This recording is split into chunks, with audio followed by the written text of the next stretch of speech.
Yung 100 yung kulang ko sa'yo. Pag matagal yun, mag-150 yun.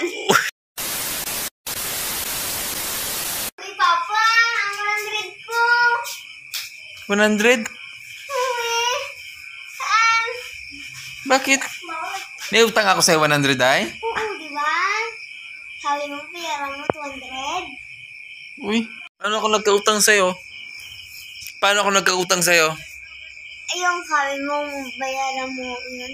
Yung katrabaho mo. Bakit kailan ako nagutang sa'yo? Yung pasahod mo ba si si Kuya Jumjong? Oo. Ay, nagkuha siya ng sahod? Ngayon? Ginutangan mo diba ako? 100, sabi mo palitan mo 200. Walang 200.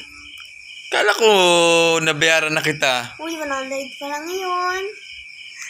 Ay, ibig sabihin yung 100 mo, may tubo? 100. Ganun pala, may tubo pala yun.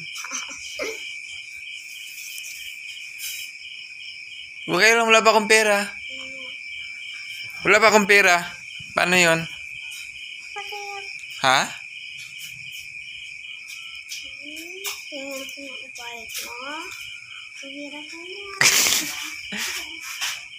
Pag may pera na ako, bayaran kita eh. Sabi, yung tubo na 100, may utang ko sa'yo? Grabe. Nangiram ako sa kanya ng 100. Ang tubo, 100 din. Ikaw nagsabi. 200 bayad mo. Eh, sinabi ko yan? Kailan wala pa nga ako pera? Bira mo yun bukas. Wala ako ngayon pera, tapos bukas may pera na ako.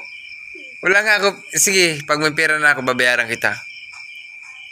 Bali, 100 yung kulang ko sa'yo. Pag matagal yun, mag-150 yun.